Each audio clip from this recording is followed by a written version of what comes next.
too, isn't it? Please, man, I got a wife and kids. Please don't wait. Fighting with the rocks is hard.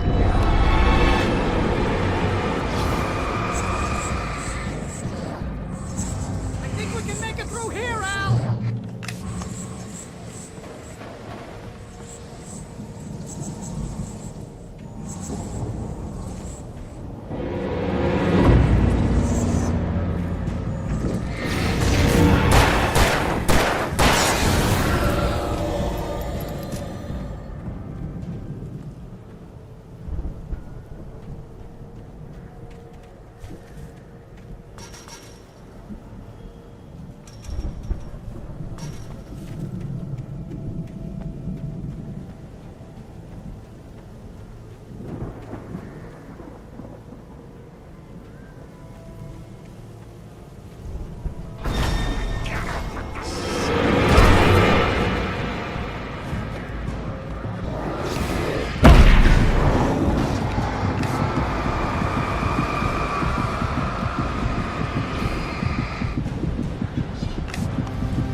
Wow!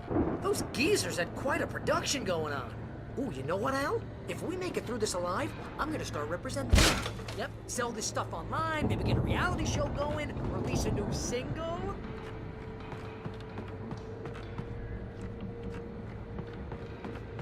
Be careful, Al!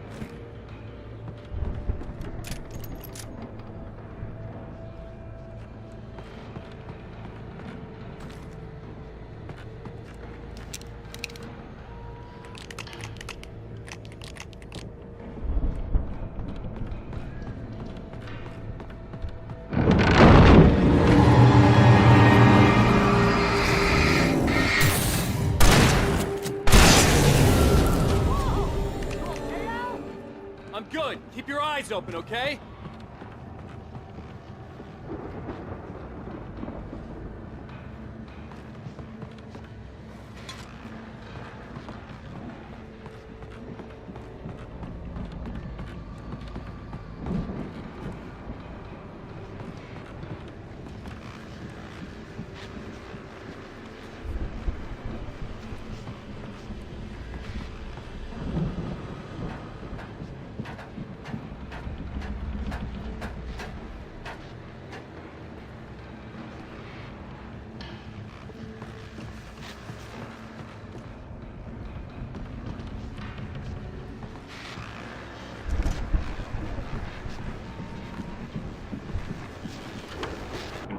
As you regular listeners know, I tend to work through the night, but I'm not the only one. Deputies Mulligan and Thornton are taking a couple of moments off their busy schedule to join me here in the studio. Boys, how busy are you now? Your best is almost here, isn't it? I bet that keeps you in Pretty busy, yeah.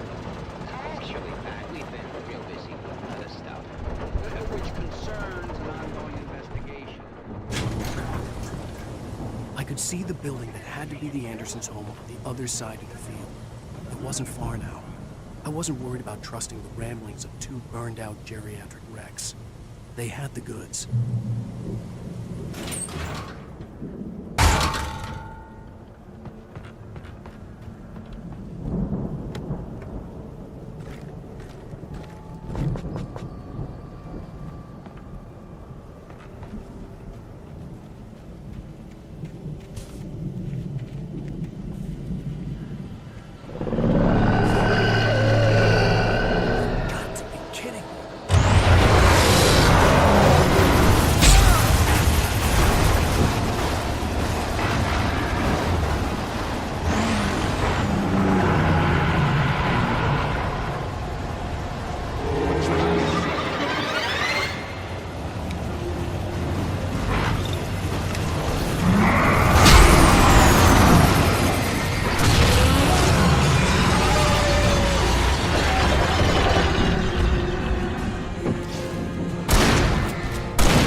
Al? Is that you out there, buddy? Hey, let's go, man.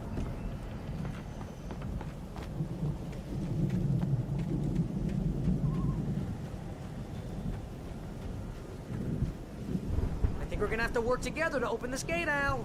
Looks pretty heavy. Ah! Hey, I think that's the farm on the other side of the field. We're almost there. This farm is a crazy place for crazy people. We should feel right at home then.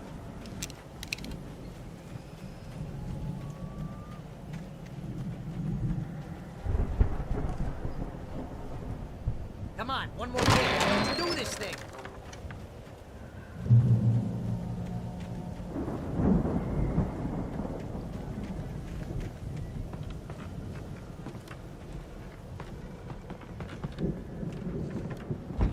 The lights are out.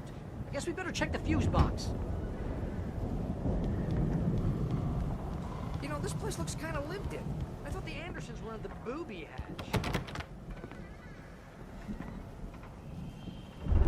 Yeah, I don't think they keep too close an eye on them at the clinic. They seem to slip away a lot so they can get wasted. No kidding.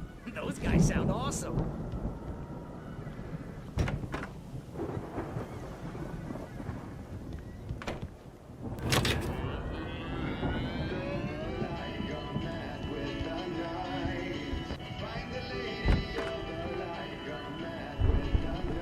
Can you hear that, Al? Music?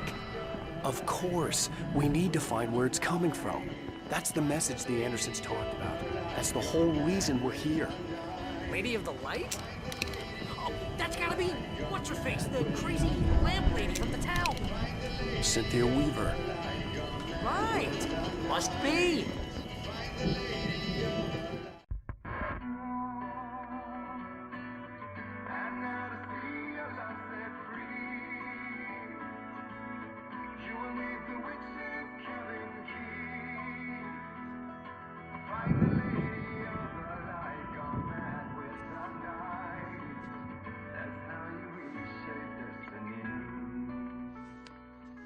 Okay. We need to find Cynthia Weaver. We'll stay here for the night and head back to town as soon as it gets light.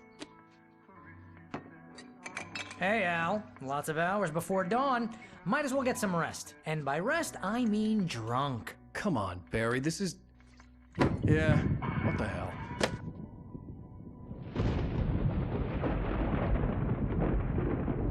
Listen, Al, I'm sorry about this. No, seriously, because I know we don't get along, but we're gonna find her, right?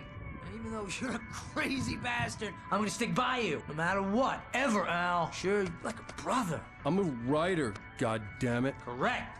If I just wanted to, I could write 10 books a year. And they'd be the best books that year. No, you couldn't. That's right, I couldn't. But I could, because I'm a writer. What? What do they put in this stuff? I feel like my brain is coming out of my nose. I'm gonna get the recipe off those coots and be a booze millionaire.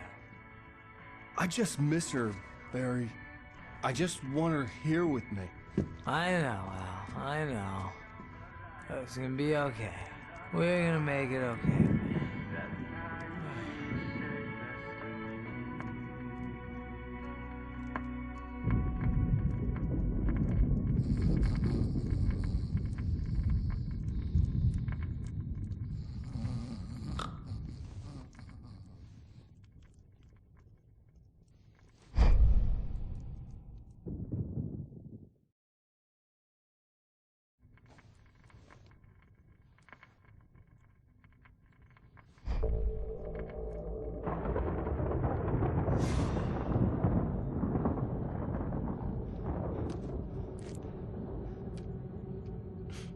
Damn it.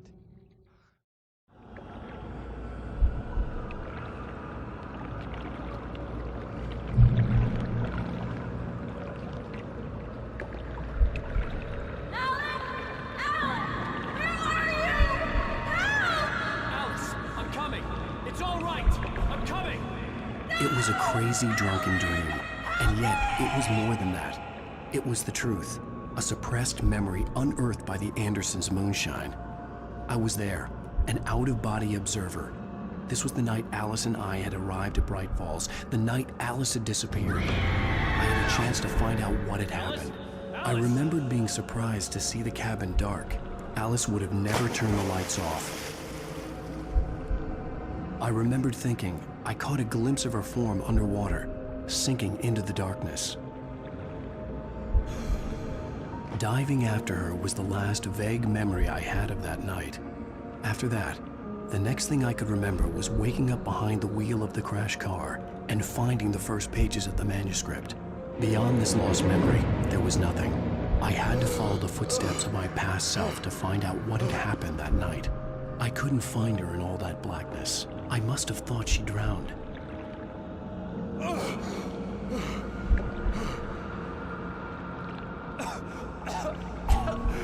Alice! Jagger had Alice, and so she had me. Alice!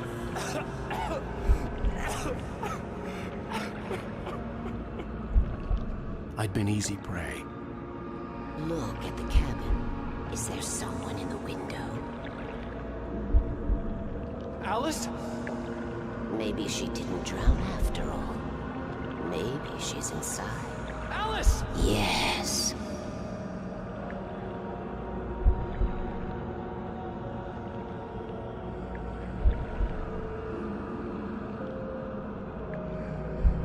The dark presence had touched me. She had dug her nails into my brain and used me, made me her puppet.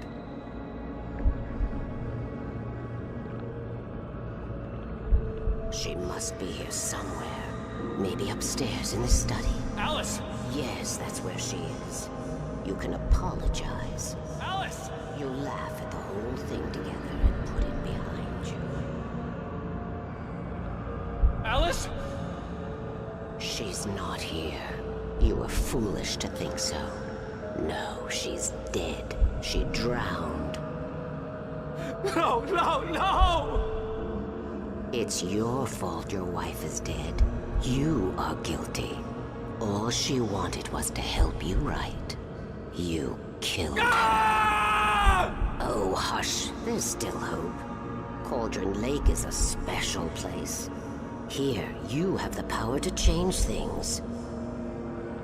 She wanted you to write. I will tell you what to do.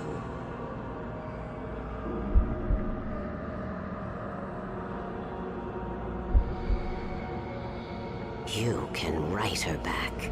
The story will come true, and all will be well again. She had Alice, and the manuscript was the ransom for her.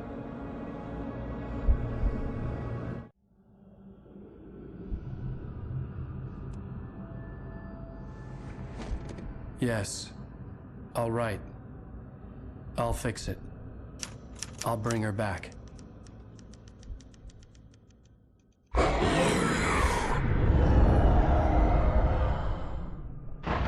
No. I wrote it. I remembered it all now. In the dark, I'd written for days, a week, almost a complete manuscript of a novel entitled Departure. Jagger had been my editor, whispering in my ear, making sure that the unfolding story would make her more and more powerful. I thought I was saving Alice. Even with the cobwebs she put in my head, some part of me had been aware enough to write my escape into the story, to bring a light into the cabin to release me before I could finish, to interrupt the horror story before the ending, where darkness consumed everything and everyone. Zane was weak and far away, but I had written him into the story, and his light had been enough to set me free. It isn't here now. I'm here because it was written. I brought the light to set you free. You must hurry. It will know I'm here. It will be back soon. It stole the skin of my Barbara a long time ago. She looks so old.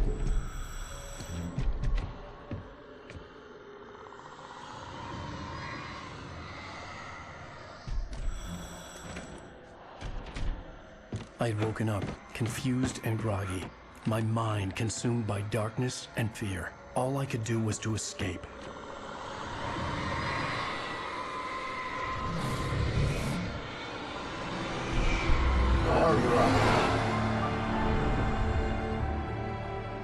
The week spent in the cabin had taken its toll. I was barely conscious, and fading fast. It had to have cost Zane terribly, thrown him even deeper into whatever dark place he now haunted. But he had managed to weaken the dark presence, kept me safe that night.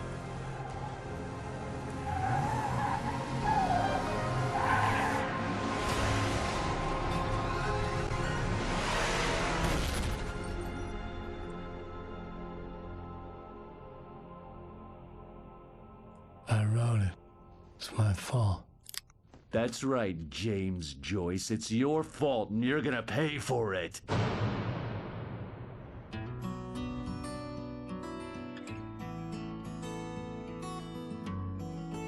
Previously on Alan Wake. Under the influence of the Dark Presence, I wrote a horror story that is coming true. Jagger had been my editor, making sure that the unfolding story would make her more and more powerful. Some part of me had been aware enough to write my escape into the story. Together we can create something absolutely wonderful. The lake, it does something to the works of art created here. It makes them come true. My mom gave me this old light switch. The clicker. Alice is being kept in a dark prison. I need to find Cynthia Weaver to fix this. It's your fault, and you're gonna pay for it.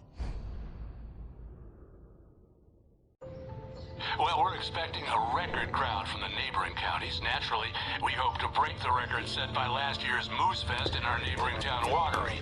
Ladies and gentlemen, some people have asked me, what's the big deal about Deer Fest? And I think that this sums it up.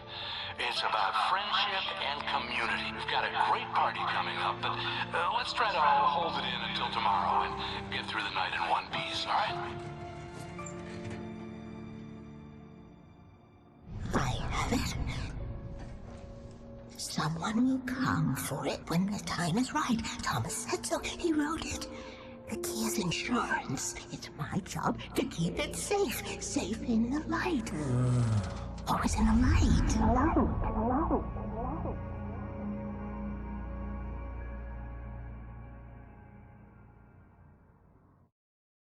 All the manuscript pages were gone.